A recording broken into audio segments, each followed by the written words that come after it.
hatua moja tu inayotiririsha machozi. Ulimwengu umejawa na hatua kadha wa kadha. Zingine zinaonekana kusherekewa na kuwa na mvuto mwingi sana. Lakini wamekuja kugundua baadaye machozi yanayotiririka daima.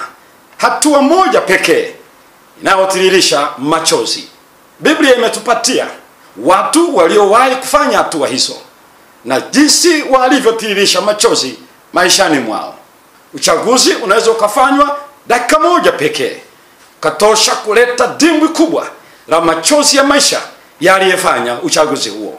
Mtu wa kwanza ambaye Biblia inamtaja katika Biblia, Adamu na mke wake, walichagua kumsikiliza nyoka zaidi kuliko kumsikiliza Mungu.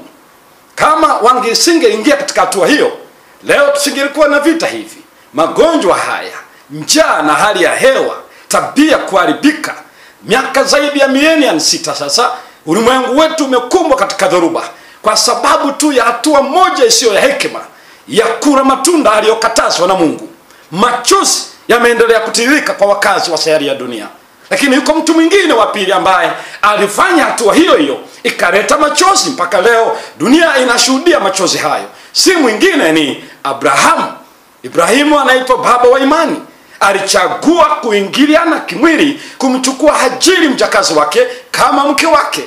Leo Mashariki ya Kati inaendelea kutiririsha machozi, uzao wa Ishmaeli na uzao wa Isaka, uzao wa Israeli na uzao wa Warabuni. Leo hata vita haikomi kwa hatua moja tu aliyofanya Ibrahimu.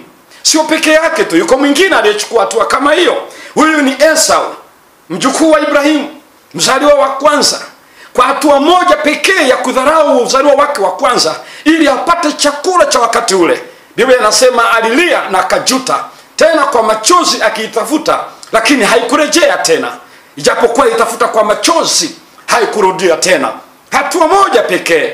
Sio tu Esau, lakini Samson aliyezaliwa awe mshindi, aweke chini mikono ile ya Wafilisti kwa Israeli.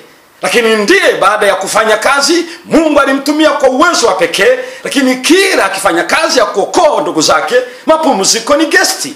Mara na mke Sorek, mara na mke sehemu fulani, hata Mungu anaingilia kati. Amefungiwa kwenye makomeo katika mji, Roho wa Mungu anakuja juu yake, anayachukua ile makomeo usiku wa manane na mageti yote, anayapeleka mpaka bondeni. Nguvu za ajabu. Lakini alichukua hatua moja tu, hatua moja tu ikaleta machozi. Filisti wakamkamata kwa sababu ya Delila. Hatua moja pekee akatobolewa macho. Hatua moja pekee akawa mtu anayesaga ngano za Wafilisti.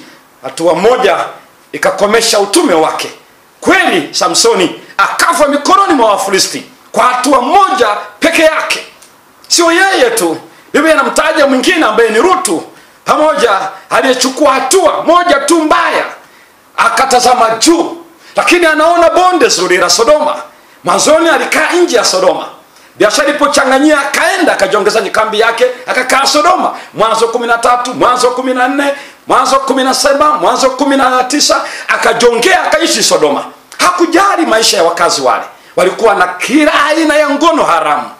Mtu kuwa na mke wa mwingine haikujulikana kama zinaa, bali ilikuwa ni mapenzi. Kijana wa kiume ama kijana wa kike kuendelea kufanya uasherati na zinaa za namna hiyo, haikujulikana kama ni uasherati ama zinaa, bali ijulikana kana kwamba ni mahusiano tu mazuri. Ngono za kila aina zilikuwa ndani ya Sodoma. Lakini moja hiyo pekee alipoteza binti zake wawili walioolewa katika Sodoma na wakwe zake wawili. Kana kwamba haitoshi, siku hiyo hiyo alipoteza mali iliyomgharimu miaka yake yote katika mji wa Sodoma. Sio hivyo tu, Rutu alipoteza mke wake mpendwa. Sio hivyo peke yake, Rutu ameacha kizazi kilichokuwa tishio, waabudu paga wa sanamu. Hawa ni watoto wa binti yake wawili waliomwingilia.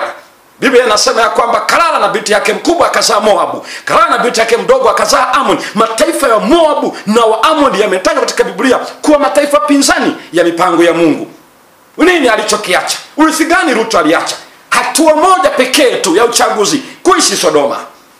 Dunia leo imejawa na machozi ya jinsi hiyo. Tunavuna tunachopanda.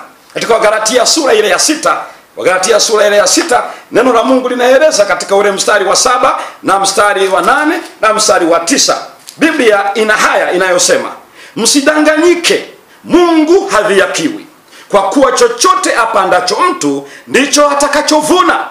Maana yeye apandaye kwa mwili wake, katika mwili wake atavuna uharibifu, bali yeye apandaye kwa Roho, katika Roho atavuna uzima wa milele. Tena tusichoke katika kutenda mema, maana tutavuna kwa wakati wake, tusipozimia roho. Tusidanganyike, apandacho mtu ndicho atakachovuna. Uweze ukapanda michungwa na unatazamia kuvuna maembe. Unachopanda ndicho utakachovuna. Kwani ni ndoa ngapi leo zinalia na familia nyingi zinalia, watoto wanalia leo, kama si tu kwa mmoja wapo ya mwana ndoa aliyechukua hatua ikatiririsha machozi kwa uzao wake.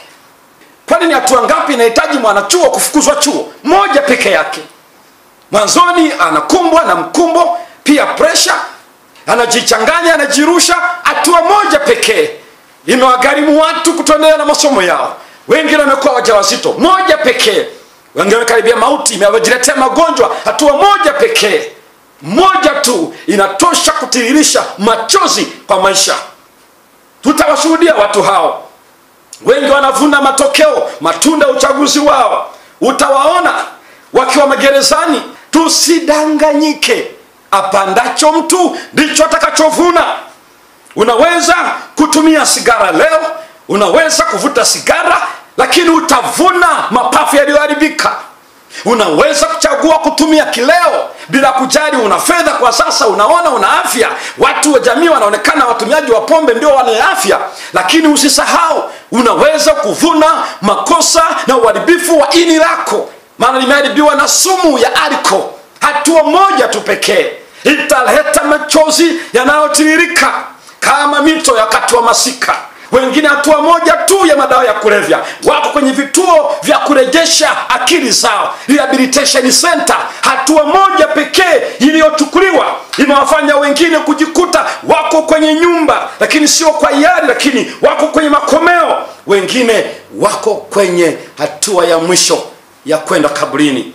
Hatua moja ikatiririsha machozi, naam, ikawatoa kwenye vitanda. Ndio, iliwatoa kazini, iliwatoa vyuoni, iliwatoa katika afya njema, ikawaraza vitandani, ikawapeleka gerezani. Wengine imewapeleka makaburini. Moja pekee, moja pekee, Mungu usamehe.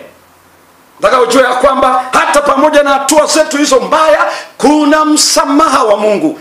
Waraka wa kwanza wa Yohana sura ya kwanza mstari wa 7, mstari wa 8, mstari wa 9. Mungu, Biblia inasema ya kwamba tukizungama dhambi zetu, yeye ni mwaminifu na wa pekee hata atuondolee dhambi zetu na kutusafisha na udhalimu wote. Haleluya! Mungu huingilia kati. Kila anayeungama na kutubu ni mwaminifu, atatusamehe kabisa, atatusafisha kabisa. Na naomba nijue jambo hili ya kwamba Mungu ni mwenye rehema, pamoja na kujitweka vibaya na hatua tulizochukua za kutiririsha machozi, bado yuko anayetusamehe. Sasa wakati mwingine tunachanganya. Msamaha wa Mungu sio lazima kwamba aondoe matokeo. Usisahau tunavuna tulichopanda. Maana yake ni nini? Mungu anaweza kutusamehe, lakini sio mara zote huondoa madhara ya uchaguzi wetu usiofaa. Wakati mwingine yanabaki makovu yenye uchungu. Mungu wetu ni mwema. Mungu hutusamehe dhambi ya zinaa, lakini anaweza aache virusi vya ukimwi vikiwa ndani ya mwili wetu. Bado huo ni msamaha wa Mungu. Mungu hutusamehe kwa makosa ya uvutaji wa sigara, lakini sio lazima kwamba anaweza kurekebisha mapafu. Sio lazima kwamba anaweza kurejesha ini lililoharibiwa na sumu ya kileo, sumu ya pombe. Si mara zote anaweza kurekebisha mji wa uzazi kwa sababu ya makosa ya utoaji wa mimba ili kwamba nipate sasa mtoto tena. Si lazima. Huwa kuna makovu jeuri, makovu yanaonesha machozi yanayotiririka, lakini bado msamaha wa Mungu uko pamoja nasi. Kila uamuzi unaofanywa ni vema tukarejea katika mapenzi ya Bwana. Bado msamaha wa Mungu kalipo pamoja nasi. Mungu atusaidie wala ambao hatujayaona machozi haya, kutofanya hatua moja inayotiririsha machozi.